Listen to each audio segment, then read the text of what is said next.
ਮੇਰਾ ਨਾਮ ਸੋਨੂ ਹੈ। ਮੇਰੀ ਪਤਨੀ ਦਾ ਨਾਮ ਰਾਣੀ ਹੈ। ਅਸੀਂ ਬਹੁਤ ਜ਼ਿਆਦਾ ਗਰੀਬ ਸੀ। ਕਿਸੇ ਦਿਨ ਸਾਡੇ ਕੋਲ ਖਾਣ ਲਈ ਪੈਸੇ ਵੀ ਨਹੀਂ ਹੁੰਦੇ ਸਨ।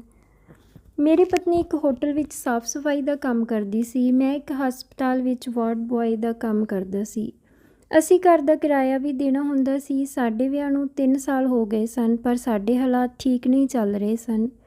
ਕਦੇ ਮੇਰੀ ਪਤਨੀ ਹੋਟਲ ਦਾ ਬਚਿਆ ਖੁਚਿਆ ਖਾਣਾ ਲੈ ਆਉਂਦੀ ਸੀ, ਜੋ ਅਸੀਂ ਖਾ ਲੈਂਦੇ ਸੀ। ਬਚਿਆ ਖੁਚਿਆ ਖਾਣਾ ਬਹੁਤ ਔਖਾ ਗਲੇ ਤੋਂ ਥੱਲੇ ਉਤਰਦਾ ਸੀ, ਪਰ ਮਜਬੂਰੀ ਵਿੱਚ ਇਨਸਾਨ ਨੂੰ ਸਭ ਕੁਝ ਕਰਨਾ ਪੈਂਦਾ ਹੈ।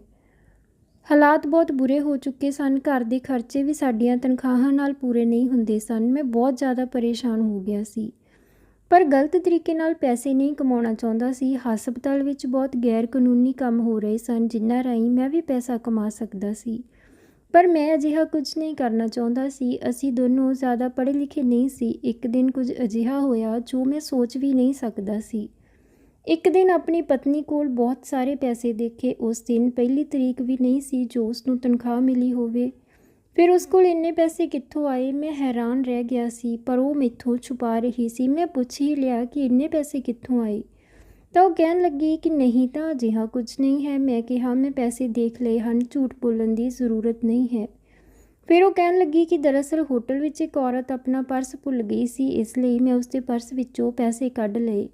ਮੈਂ ਹੈਰਾਨ ਹੁੰਦੇ ਹੋਏ ਕਿਹਾ ਕਿ ਤੂੰ ਚੋਰੀ ਕੀਤੀ ਹੈ। ਉਹ ਕਹਿਣ ਲੱਗੀ ਕਿ ਇਸ ਵਿੱਚ ਕਿਹੜੀ ਚੋਰੀ? ਉਹ ਪਰਸ ਭੁੱਲ ਗਈ ਸੀ, ਮੈਨੂੰ ਮਿਲ ਗਿਆ ਤਾਂ ਮੇਰਾ ਹੋ ਗਿਆ।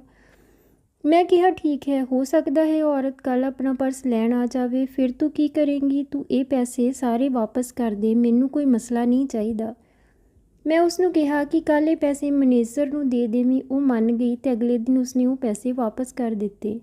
ਅਗਲੇ ਦਿਨ ਸਾਡੇ ਕੋਲ ਖਾਣੇ ਲਈ ਵੀ ਕੋਈ ਪੈਸਾ ਨਹੀਂ ਸੀ, ਇਸ ਲਈ ਮੇਰੀ ਪਤਨੀ ਨੇ ਮੈਨੂੰ ਕਾफ़ੀ ਗੱਲਾਂ ਸੁਣਾਈਆਂ ਕਿ ਜੇ ਉਹ ਪੈਸੇ ਵਾਪਸ ਨਾ ਕੀਤੇ ਹੁੰਦੇ ਤਾਂ ਅੱਜ ਪੇਟ ਭਰ ਖਾਣਾ ਤਾਂ ਖਾ ਲੈਂਦੇ। ਮੈਂ ਉਸਨੂੰ ਕਿਹਾ ਕਿ ਹਮੇਸ਼ਾ ਸਹੀ ਕੰਮ ਕਰਦਾ ਹਾਂ, ਗਲਤ ਦਾ ਸਾਥ ਨਹੀਂ ਦਿੰਦਾ। ਉਹ ਕਹਿਣ ਲੱਗੀ ਚੰਗਿਆਈ ਨਾਲ ਪੇਟ ਨਹੀਂ ਭਰਦਾ। ਅੱਜ ਕੱਲ੍ਹ ਮਹਿੰਗਾਈ ਇੰਨੀ ਹੋ ਗਈ ਹੈ, ਕਿਸ ਤਰ੍ਹਾਂ ਕਰਾਂਗੇ ਸਭ ਕੁਝ? ਮੈਂ ਕਿਹਾ ਕਿ ਆਪਾਂ ਘੱਟ ਚੀਜ਼ ਨਾਲ ਗੁਜ਼ਾਰਾ ਕਰ ਲਵਾਂਗੇ, ਪਰ ਕੋਈ ਗਲਤ ਕੰਮ ਨਹੀਂ ਕਰਨਾ। ਪਰ ਮੇਰੀ ਪਤਨੀ ਬਹੁਤ ਗੁੱਸੇ ਵਿੱਚ ਸੀ। ਉਸਨੇ ਕਿਹਾ ਠੀਕ ਤਰ੍ਹਾਂ ਮੇਰੇ ਨਾਲ ਗੱਲ ਵੀ ਨਹੀਂ ਕੀਤੀ। ਖੈਰ, ਮੈਂ ਸੋਚਿਆ ਆਪਣੇ ਆਪ ਠੀਕ ਹੋ ਜਾਵੇਗੀ। ਹਰਾਮ ਦੇ ਪੈਸੇ ਕਦੇ ਫਾਇਦਾ ਨਹੀਂ ਦਿੰਦੇ, ਉਹ ਆਪਣੇ ਨਾਲ ਕੋਈ ਨਾ ਕੋਈ ਮੁਸੀਬਤ ਜ਼ਰੂਰ ਲੈ ਕੇ ਆਉਂਦੇ ਹਨ। ਮੈਨੂੰ ਲੱਗਿਆ ਸੀ ਕਿ ਮੇਰੀ ਪਤਨੀ ਮੇਰੀ ਗੱਲ ਸਮਝ ਗਈ ਹੋਵੇਗੀ, ਪਰ ਕੁਝ ਦਿਨਾਂ ਬਾਅਦ ਮੈਨੂੰ ਲੱਗਿਆ ਕਿ ਉਹ ਫਿਰ ਕੁਝ ਛੁਪਾ ਰਹੀ ਸੀ। ਮੈਂ ਪੁੱਛਿਆ ਤਾਂ ਉਹ ਕਹਿਣ ਲੱਗੀ ਕਿ ਕੁਝ ਨਹੀਂ ਹੈ, ਅਤੇ ਉਸਨੇ ਗੱਲ ਬਦਲ ਦਿੱਤੀ। ਉਸਦਾ ਵਿਵਹਾਰ ਵੀ ਪਹਿਲਾਂ ਨਾਲੋਂ ਸਹੀ ਹੋ ਗਿਆ ਸੀ। ਫਿਰ ਉਹ ਮੈਨੂੰ ਇੱਕ ਅਲਮਾਰੀ ਦੀ ਤਸਵੀਰ ਦਿਖਾਉਣ ਲੱਗੀ ਕਿ ਇਹ ਮੈਨੂੰ ਬਹੁਤ ਪਸੰਦ ਹੈ। ਮੈਂ ਕਿਹਾ ਇਹ ਤਾਂ ਬਹੁਤ ਮਹਿੰਗੀ ਹੋਵੇਗੀ, ਆਪਾਂ ਹਜੇ ਇਸ ਨੂੰ ਨਹੀਂ ਖਰੀਦ ਸਕਦੇ। ਉਹ ਕਹਿਣ ਲੱਗੀ ਕਿ ਦੇਖ ਤਾਂ ਸਕਦੇ ਹਾਂ, ਪਰ ਮੈਂ ਉਦੋਂ ਹੈਰਾਨ ਰਹਿ ਗਿਆ ਜਦੋਂ ਉਹ ਅਲਮਾਰੀ ਸਾਡੇ ਘਰ ਵੀ ਪਹੁੰਚ ਗਈ ਸੀ, ਕਿਉਂਕਿ ਮੇਰੀ ਪਤਨੀ ਨੇ ਉਹ ਅਲਮਾਰੀ ਖਰੀਦ ਲਈ ਸੀ। ਉਹ ਬਹੁਤ ਖੁਸ਼ ਸੀ। ਅਲਮਾਰੀ ਨੂੰ ਸਾਫ਼ ਕਰਕੇ ਉਸ ਵਿੱਚ ਸਮਾਨ ਰੱਖਣ ਲੱਗੀ। ਮੇਰੇ ਪੁੱਛਣ 'ਤੇ ਕਹਿਣ ਲੱਗੀ ਕਿ ਇਹ ਮੇਰਾ ਜਨਮ ਦਿਨ ਆਉਣ ਵਾਲਾ ਹੈ, ਇਸ ਲਈ ਮੇਰੀ ਇੱਕ ਦੋਸਤ ਨੇ ਤੋਹਫੇ ਵਜੋਂ ਅਲਮਾਰੀ ਦਿੱਤੀ ਹੈ। ਮੈਂ ਉਸਨੂੰ ਕਿਹਾ ਕਿ ਤੂੰ ਮੈਨੂੰ ਪਾਗਲ ਬਣਾ ਰਹੀ ਹੈ, ਤੇਰਾ ਜਨਮ ਦਿਨ ਤਾਂ ਹਜੇ 3 ਮਹੀਨੇ ਬਾਅਦ ਹੈ। ਉਹ ਕਹਿਣ ਲੱਗੀ ਕਿ ਮੇਰੀ ਦੋਸਤ ਬਾਹਰਲੇ ਦੇਸ਼ ਜਾ ਰਹੀ ਹੈ, ਇਸ ਲਈ ਉਸਨੇ ਪਹਿਲਾਂ ਹੀ ਮੈਨੂੰ ਜਨਮ ਦਿਨ ਦਾ ਤੋਹਫਾ ਦੇ ਦਿੱਤਾ। ਪਰ ਮੈਨੂੰ ਸਮਝ ਨਹੀਂ ਆ ਰਿਹਾ ਸੀ ਕਿ ਕੋਈ ਇੰਨਾ ਮਹਿੰਗਾ ਤੋਹਫਾ ਕਿਵੇਂ ਦੇ ਸਕਦਾ ਹੈ। ਫਿਰ ਮੇਰੀ ਪਤਨੀ ਦਾ ਇਹ ਦੋਸਤ ਅਚਾਨਕ ਕਿੱਥੋਂ ਬਣ ਗਈ ਸੀ? ਮੈਨੂੰ ਯਕੀਨ ਨਹੀਂ ਹੋ ਰਿਹਾ ਸੀ ਉਸਦੀ ਗੱਲ 'ਤੇ, ਪਰ ਕੋਈ ਚਾਰਾ ਵੀ ਨਹੀਂ ਸੀ, ਇਸ ਲਈ ਮੈਂ ਇਸ ਗੱਲ ਨੂੰ ਭੁੱਲ ਗਿਆ। ਆਪਣੀ ਪਤਨੀ ਬਾਰੇ ਕੁਝ ਗਲਤ ਸੋਚਣ ਦੀ ਹਿੰਮਤ ਵੀ ਨਹੀਂ ਸੀ, ਕਿਉਂਕਿ ਉਹ ਇਸ ਮੁਸ਼ਕਿਲ ਸਮੇਂ ਵਿੱਚ ਮੇਰੇ ਨਾਲ ਖੜੀ ਸੀ। ਇੱਕ ਦਿਨ ਮੇਰੀ ਪਤਨੀ ਦੀ ਤਬੀਅਤ ਖਰਾਬ ਸੀ। ਮੈਂ ਉਸਨੂੰ ਆਰਾਮ ਕਰਨ ਲਈ ਕਿਹਾ ਅਤੇ ਆਪ ਕੰਮ 'ਤੇ ਚਲਿਆ ਗਿਆ, ਪਰ ਜਦੋਂ ਵਾਪਸ ਆਇਆ ਤਾਂ ਉਹ ਘਰ ਨਹੀਂ ਸੀ। ਉਸਦਾ ਫ਼ੋਨ ਵੀ ਬੰਦ ਸੀ। ਉਹ ਪਹਿਲਾਂ ਵਾਲੇ ਸਮੇਂ 'ਤੇ ਘਰ ਆਈ, ਇਸ ਦਾ ਮਤਲਬ ਸਾਫ਼ ਸੀ ਕਿ ਉਹ ਤਬੀਅਤ ਖਰਾਬ ਹੋਣ ਦੇ ਬਾਵਜੂਦ ਵੀ ਕੰਮ 'ਤੇ ਗਈ ਸੀ। ਮੈਂ ਉਸਨੂੰ ਕਿਹਾ ਕਿ ਇੰਨਾ ਵੀ ਕੀ ਜ਼ਰੂਰੀ ਕੰਮ ਸੀ, ਇੱਕ ਦਿਨ ਨਾ ਜਾਂਦੀ ਤਾਂ ਵੀ ਕੀ ਹੋ ਜਾਂਦਾ? ਉਹ ਕਹਿਣ ਲੱਗੀ ਕਿ ਜਾਣਾ ਬਹੁਤ ਜ਼ਰੂਰੀ ਸੀ। ਮੇਰੀ ਸਮਝ ਤੋਂ ਇਹ ਬਾਹਰ ਸੀ ਕਿ ਸਾਫ਼ ਸਫਾਈ ਦਾ ਕੰਮ ਇੰਨਾ ਜ਼ਰੂਰੀ ਸੀ। ਮੈਨੂੰ ਲੱਗਿਆ ਕੁਝ ਤਾਂ ਗੜਬੜ ਜ਼ਰੂਰ ਹੈ ਜੋ ਮੇਰੀ ਪਤਨੀ ਕੰਮ ਕਰਨ ਲਈ ਇੰਨੀ ਬੇਚੈਨ ਸੀ। ਮੈਂ ਸੋਚਿਆ ਕਿ ਮੈਂ ਹੋਟਲ ਵਾਲਿਆਂ ਨਾਲ ਪਤਨੀ ਦੀ ਛੁੱਟੀ ਦੀ ਗੱਲ ਕਰਦਾ ਹਾਂ ਤਾਂ ਜੋ ਉਸਦੀ ਤਬੀਅਤ ਪੂਰੀ ਤਰ੍ਹਾਂ ਠੀਕ ਹੋ ਸਕੇ। ਮੈਂ ਜਾ ਕੇ ਉੱਥੋਂ ਦੇ ਮੈਨੇਜਰ ਨਾਲ ਗੱਲ ਕੀਤੀ ਤਾਂ ਉਸਨੇ ਮੇਰੀ ਪਤਨੀ ਦਾ ਨਾਮ ਪੁੱਛਿਆ। ਮੈਂ ਨਾਮ ਦੱਸਿਆ ਤਾਂ ਉਹ ਸੋਚ ਵਿੱਚ ਪੈ ਗਿਆ। ਮੈਂ ਹੈਰਾਨ ਸੀ ਕਿ ਉਹ ਮੇਰੀ ਪਤਨੀ ਬਾਰੇ ਨਹੀਂ ਜਾਣਦਾ ਸੀ। ਫਿਰ ਉਹ ਕਹਿਣ ਲੱਗਾ ਕਿ ਉਹ ਤਾਂ 1 ਸਾਲ ਪਹਿਲਾਂ ਇੱਥੇ ਕੰਮ ਕਰਦੀ ਸੀ, ਅਸੀਂ ਹੀ ਉਸਨੂੰ ਕੰਮ ਤੋਂ ਕੱਢਿਆ ਸੀ। ਕਿਉਂਕਿ ਉਹ ਠੀਕ ਤਰ੍ਹਾਂ ਨਾਲ ਕੰਮ ਨਹੀਂ ਕਰ ਰਹੀ ਸੀ। ਮੈਂ ਦੰਗ ਰਹਿ ਗਿਆ ਸੀ ਇਹ ਸੁਣ ਕੇ। ਮੇਰੀ ਪਤਨੀ ਨੇ ਮੈਨੂੰ ਇਸ ਬਾਰੇ ਕੁਝ ਨਹੀਂ ਦੱਸਿਆ ਸੀ। ਫਿਰ ਉਹ ਪਿਛਲੇ 1 ਸਾਲ ਤੋਂ ਕਿੱਥੇ ਜਾ ਰਹੀ ਸੀ, ਕੀ ਕੰਮ ਕਰਦੀ ਸੀ? ਮੈਨੂੰ ਤਾਂ ਕੁਝ ਸਮਝ ਨਹੀਂ ਆ ਰਿਹਾ ਸੀ। ਉਸਨੇ ਮੈਥੋਂ ਇਹ ਕਿਉਂ ਛੁਪਾਇਆ ਸੀ? ਇਸ ਦਾ ਮਤਲਬ ਤਾਂ ਸਾਫ਼ ਸੀ ਕਿ ਉਹ ਜ਼ਰੂਰ ਕੋਈ ਗਲਤ ਕੰਮ ਕਰ ਰਹੀ ਸੀ। ਜੇ ਮੈਂ ਆਪਣੀ ਪਤਨੀ ਤੋਂ ਪੁੱਛਦਾ ਤਾਂ ਉਸਨੇ ਸੱਚ ਨਹੀਂ ਦੱਸਣਾ ਸੀ ਮੈਨੂੰ। ਹੁਣ ਮੇਰੇ ਕੋਲ ਉਸਦਾ ਪਿੱਛਾ ਕਰਨ ਤੋਂ ਬਿਨਾਂ ਹੋਰ ਕੋਈ ਚਾਰਾ ਨਹੀਂ ਸੀ।